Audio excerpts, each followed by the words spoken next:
மயில் ஆடுறத தோகை விரித்து ஆடுறத பார்த்துட்ட வான்கோழி நம்மளும் மயில் தான் நினச்சிக்கிட்டு அதுபோல் நினச்சிக்கிட்டு அது இறகை விரிச்சிக்கிட்டு நானும் மயில் தான் காமிக்குமா.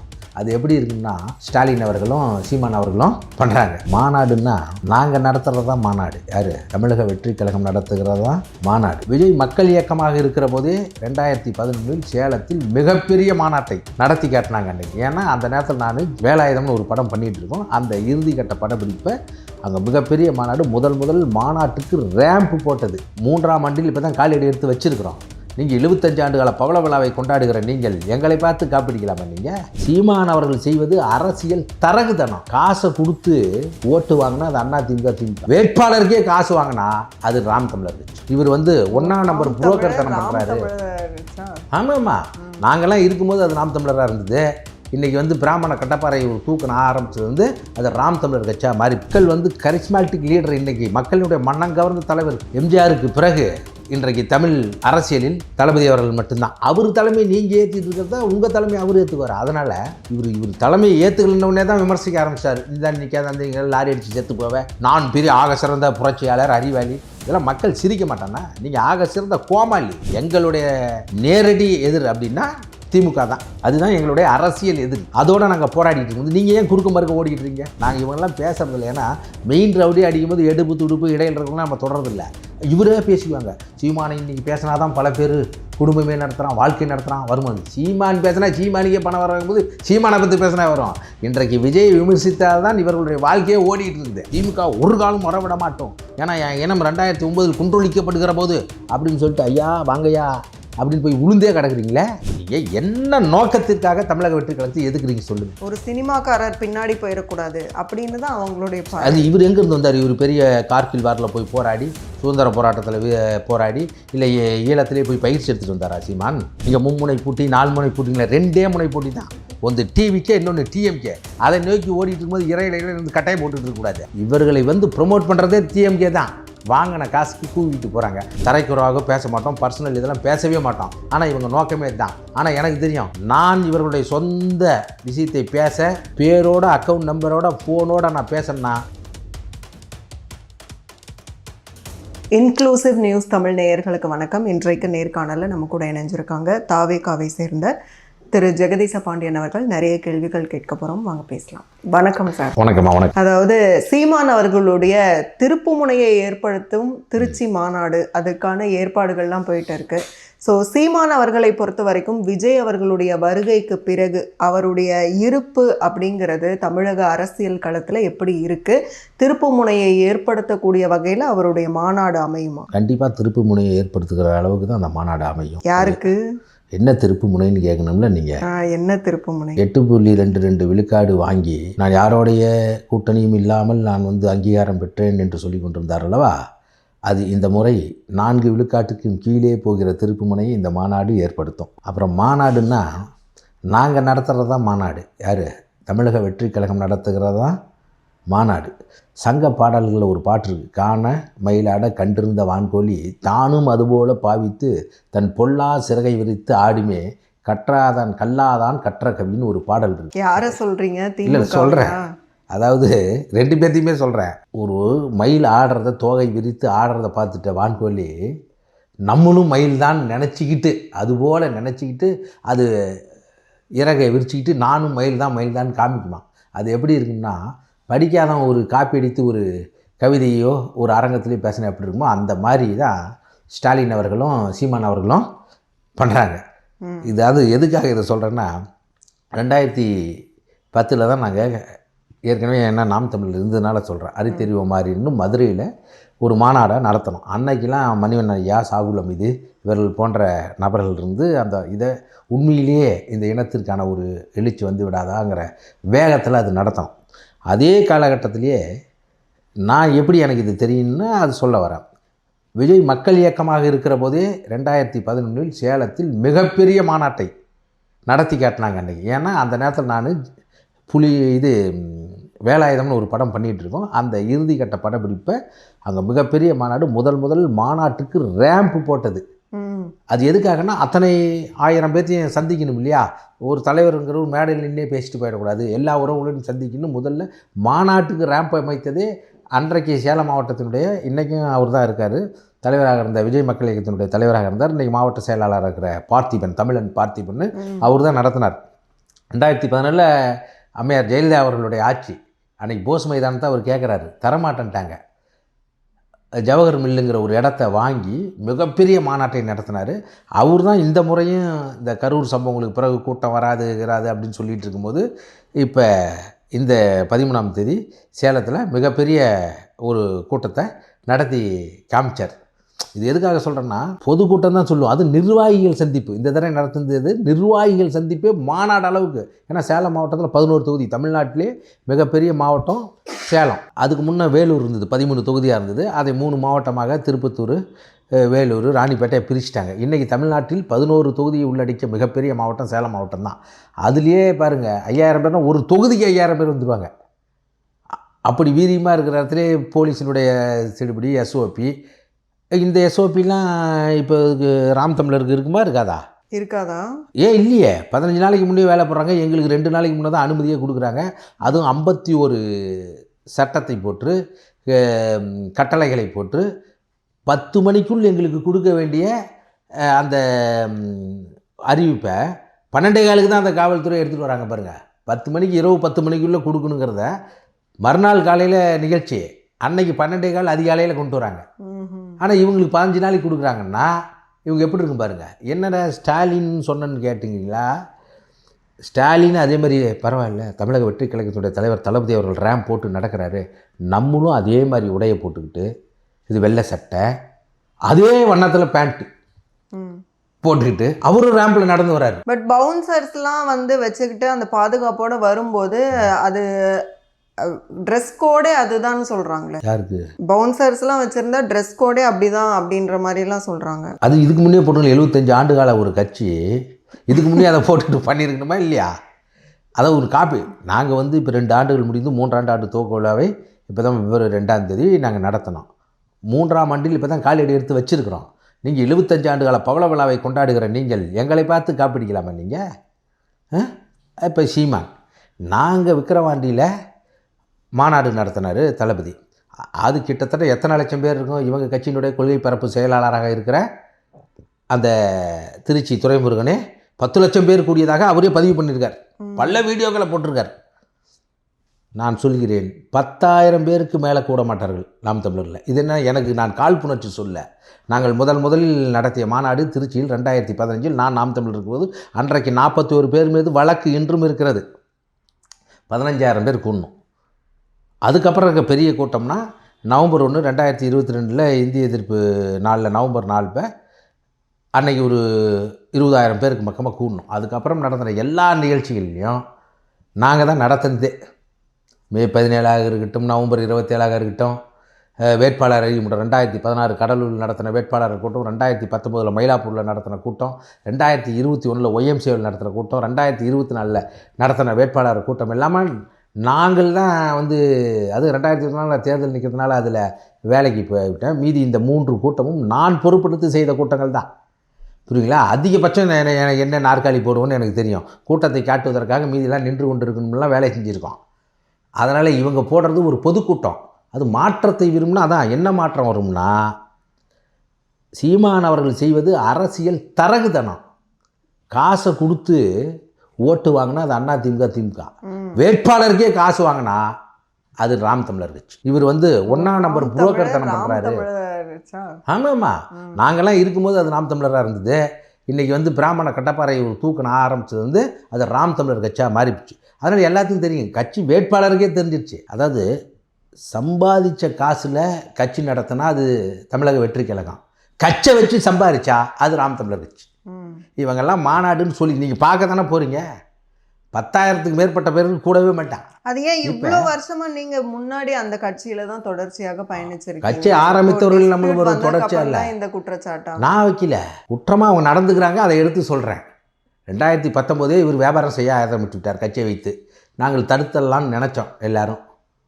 அது நானும் என் தம்பி புகழேந்தி மாறன், ஐயா ராவணன், புதுக்கோட்டை தனசேகர், திருச்சியில் இருக்க பிரபு, எண்ணற்ற பேர்கள் இதை சரி பண்ணிவிடுவோம், ஏன் இவர் அருகில் இருக்கிறாங்க ஹுமாயூன்லாம் பல தடவை நாங்கள் பேசியிருக்கிறோம். குற்றச்சாட்டு வந்து அவர் குற்றமாக நடக்கிறாரு. நான் பொய்யான குற்றச்சாட்டு சொல்லியே. இது மாநாட்டில் எங்கள் தமிழக வெற்றி கழகத்தினுடைய தலைவர் தளபதி அவர்கள் மாநாடு விக்கிரவாண்டி மாநாடு அறிவித்த போது பல்வேறு அறிக்கைகளை வெளியிட்டது யார்? அண்ணன் சீமான், இன்றைய அரசியல் தரகர். அவர் எத்தனை வாழ்த்துக்களை போட்டார். தேசியமும் திராவிடமும் இருக்கு இந்த மண்ணின் இரு கண்கள்னு சொன்ன உடனே அவர் தலைமை ஏற்றுக்கலாம் இல்லை, தன்னை தலைமை ஏற்றுக்கொள்வார் என்று நினைத்தார் சீமான் அவர்கள். எங்கள் மக்கள் கரிஸ்மாட்டிக் லீடர். இன்றைக்கி மக்களுடைய மன்னம் கவர்ந்த தலைவர் எம்ஜிஆருக்கு பிறகு இன்றைக்கு தமிழ் அரசியலில் தளபதி அவர்கள் மட்டும்தான். அவர் தலைமை நீங்கள் ஏற்றிட்டு இருக்கிறதா உங்கள் தலைமை அவர் ஏற்றுக்குவார். அதனால் இவர் தலைமையை ஏற்றுக்கலன்னே தான் விமர்சிக்க ஆரம்பித்தார். இந்த நிற்காத அந்த லாரி அடித்து செத்து போவேன், நான் பெரிய ஆக சிறந்த புரட்சியாளர், அறிவாளி, இதெல்லாம் மக்கள் சிரிக்க மாட்டானா? நீங்கள் ஆக சிறந்த கோமாளி. ஏன்னா மக்கள் பார்த்துக்கிட்டு இருக்கான் இல்லையா? சீமானுடைய தலைமையை பாரதிய ஜனதா ஏற்றுக்கொண்டால் கூட இவர் பாரதிய ஜனதா முதலமைச்சர் வேட்பாளர்னா இவர் பாரதிய ஜனதா கூட கூட்டணி வச்சு நிற்பார் இவர். அப்போ இந்த எலெக்ஷன்ல தான் தமிழ் தேசியத்துக்குன்னு எவ்வளோ ஆதரவாளர்கள் இருக்காங்க, சீமான் பேசுவது எவ்வளோ ஆதரவாளர்கள் இருக்கிறாங்கன்னு இந்த எலெக்ஷன்ல தெரிஞ்சிடும். சீமான் பேசுவது தமிழ் தேசியமே இல்லை, தன் தேசியம், புரோக்கரிசம். அதான் நான் சொன்னேன், மற்ற கட்சிலாம் தான் கட்சி ஜெயிக்க வேண்டும் என்பதற்காக வாக்காளர் காசு கொடுக்குறான், தான் வேட்பாளர் துவக்க வேண்டும் என்பதற்காக மற்ற கட்சிகிட்ட காசு வாங்குற ஒரே ஆள் சீமான் தான். நீங்கள் இப்படிலாம் பேசினவர் மூக்காமுத்துனுடைய இறப்புக்கு எங்கே போய் நீங்கள் ஆறுதல் கேட்குறீங்க? ஸ்டாலின் அவர்கள் வீட்டில் போய். ஏன் மூக்காமுத்துக்கு பையன் இருக்கான், மூக்காமுத்துடைய மகள் இருக்காங்க, அங்கே போயிட்டு வந்தவுடனே நீங்கள் என்ன பேசுகிறீங்க? திமுகவிடம் பெருவாரியான தொகையை பெற்றுக்கொண்டு நீங்கள் தாவேக்காவை விமர்சிக்கிறீங்க.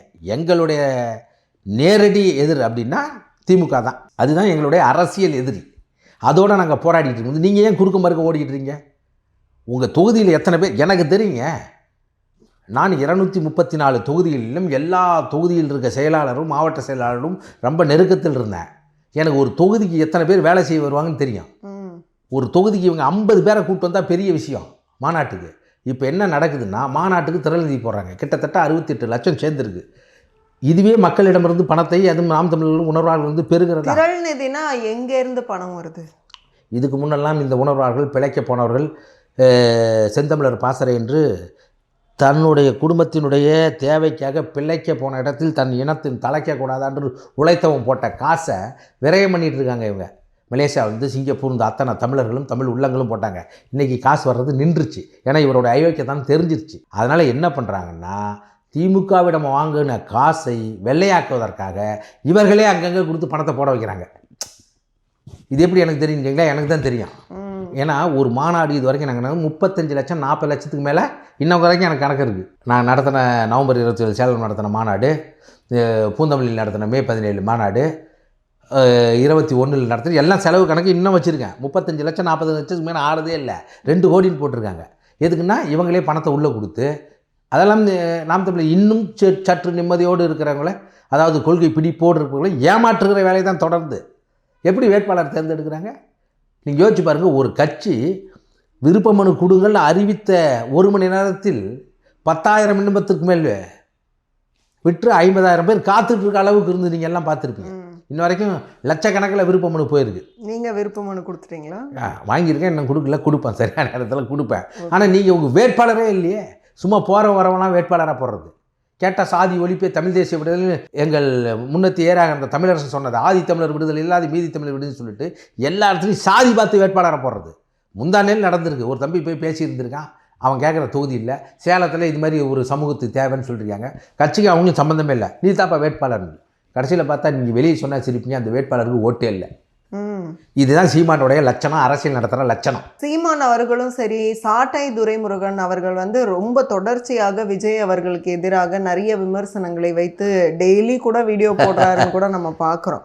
அப்போது விஜய் எதிர்ப்பு வாக்குகள் அப்படிங்கிறது என்டிகே சைட் போகலாம்ல, நீங்கள் எந்த கணக்கில் 8% 4% குறையுங்கிறீங்க? அது எதிர்ப்பு ஓட்டுங்கிறதே ஒன்று கிடையாதுங்க இந்த தேர்தல். நீங்கள் பாருங்கள், டிஎம்கேவுக்கு இருக்குது அவங்க ஓட்டு, மீதியெல்லாம் மக்கள் பெரும்பாலும் கவர்கிற வாக்கு தமிழக வெற்றி கழகம் தான் அந்த வாக்கை கவரும் விஜய் அவர்களுக்கு. எந்த பேருன்னா இவங்களே தான். நான் 2024 விக்கிரவாண்டி இடைத்தேர்தலில் வேலை செஞ்சிட்டு இருக்கும்போது, இது ஈரோடு இடைத்தேர்தலில் அன்றைக்கு பெரும்பாலான வாக்களித்தவர்கள் அன்றைக்கு கட்சி ஆரம்பிக்காத போதே விஜய் மக்கள் இயக்கம், திருப்பி விக்கிரவாண்டி இடைத்தேர்தலில் வேலை செய்யும்போது வெங்கட் பிரபு இயக்கத்தில் அன்றைக்கு தளபதி அவர்கள் நடித்து கொண்டிருந்த படத்தினுடைய மைக்கை விளம்பரம் போட்ட உடனே எங்களுக்கு மைக்கை போட்டார், எங்களுக்கு தான் மைக்கை கையில் எடுக்கட்டுமான்னு பாட்டெல்லாம் போட்டார், அவர்களுடைய வாக்கு அவர்கள் எங்களுக்கு தான் ஒத்துழைப்பான்னு நீங்களே தானே சொன்னார்.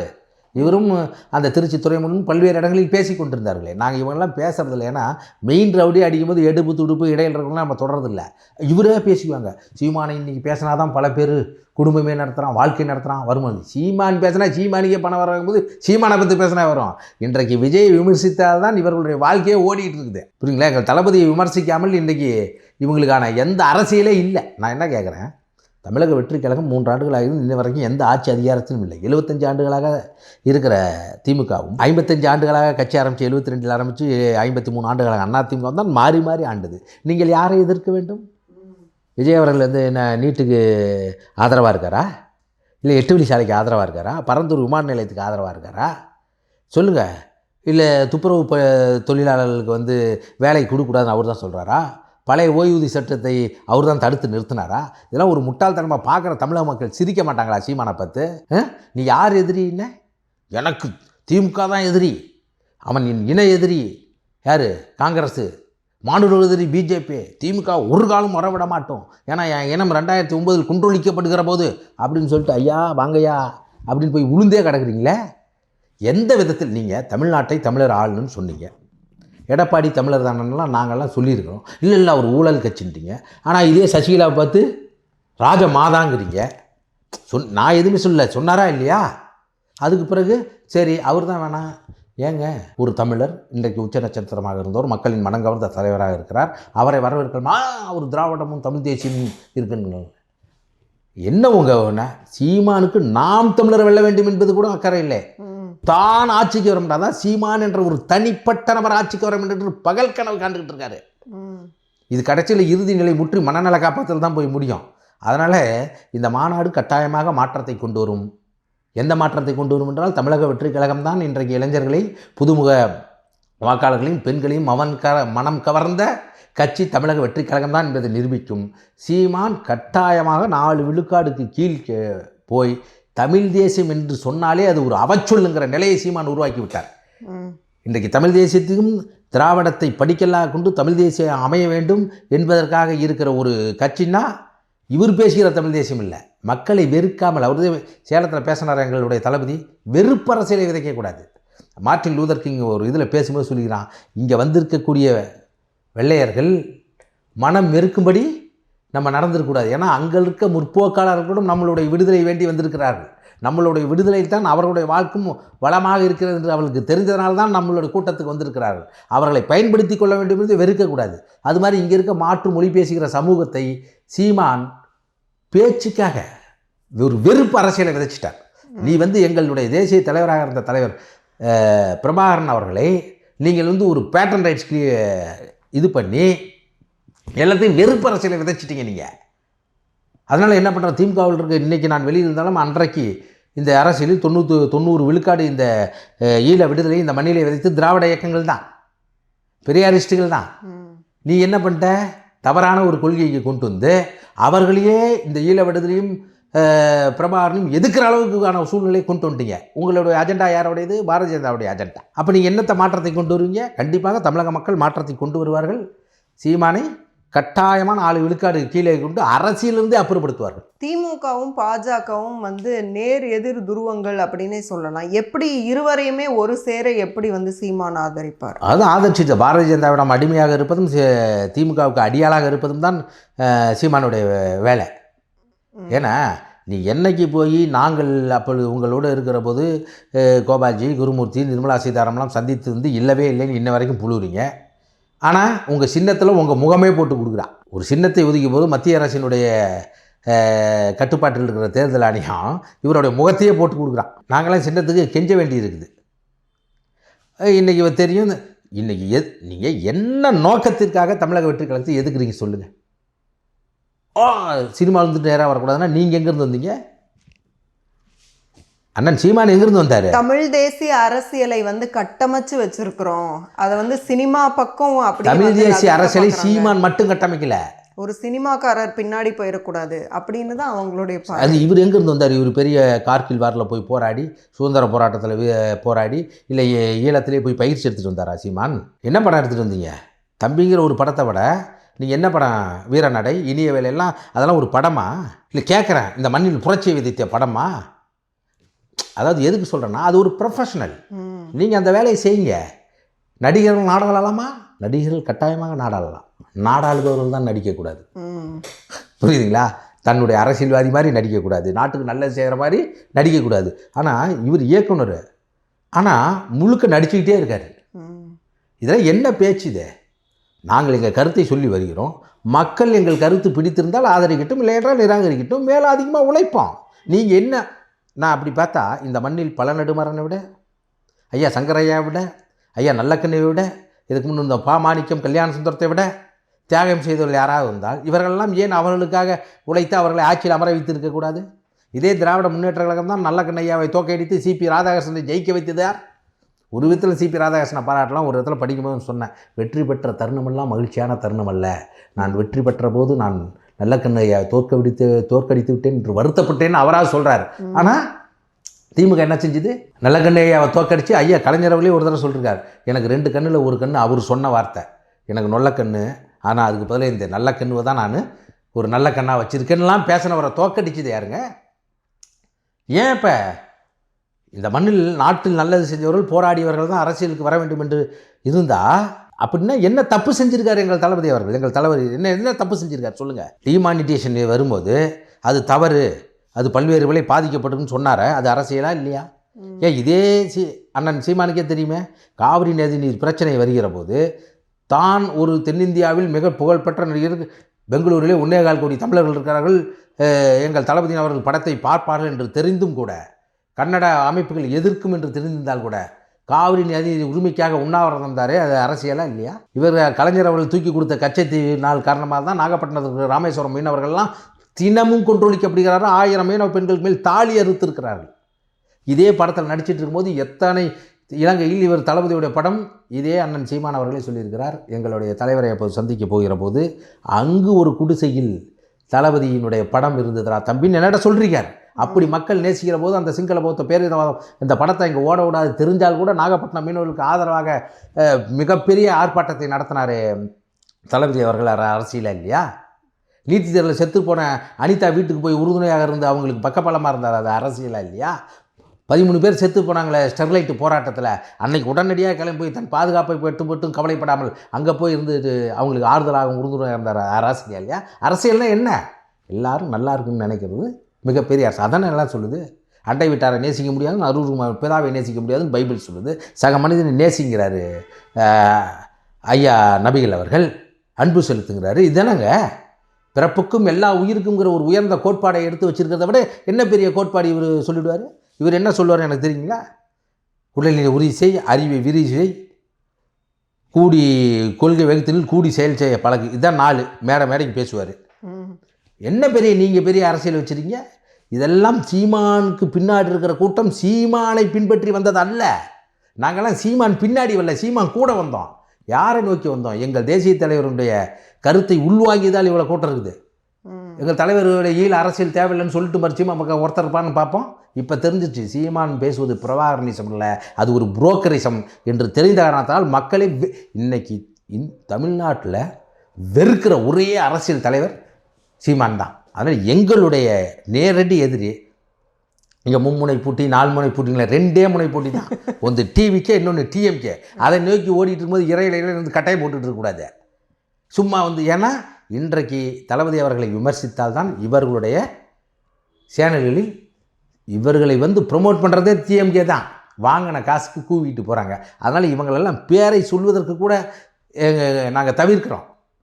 எங்களுக்கும் கண்ணியமாக பேச சொல்லி தான் நாங்கள் இது வரைக்கும் பேசியிருக்கோம். ஒரு வார்த்தை அவன் இவன் என்றோ தரைக்குறவாக பேச மாட்டோம், பர்சனல் இதெல்லாம் பேசவே மாட்டோம். ஆனால் இவங்க நோக்கமே தான். ஆனால் எனக்கு தெரியும், நான் இவர்களுடைய சொந்த விஷயத்தை பேச பேரோட அக்கௌண்ட் நம்பரோட ஃபோனோட நான் பேசுகிறேன்னா இவங்களாம் ரோட்டில் நடக்கவே முடியாது. ஆனால் அது எங்களுக்கு சொல்லித்தரல. யாரையும் நீங்கள் கண்ணிய குறைவாக பேசக்கூடாது, தனிப்பட்ட வாழ்க்கையை விமர்சிக்கக்கூடாதுன்னு தான் எங்களுக்கு சொல்லி கொடுத்துருக்குறாங்க. அது இப்படி தான் நாங்கள் போயிட்டுருக்கோம். அதனால் இவர்களெல்லாம் பார்த்து நடந்து கொள்ள வேண்டும். ஒரு மாநாடு என்று சொல்லி ஒரு பொதுக்கூட்டத்தை இவர்கள் நடத்தி கொள்ளலாம். மிக்க நன்றி. உங்களுடைய நேரத்துக்கும் கருத்துக்களுக்கும் மீண்டும் இன்னொரு சந்தர்ப்பத்தில் பேசலாம். நன்றி.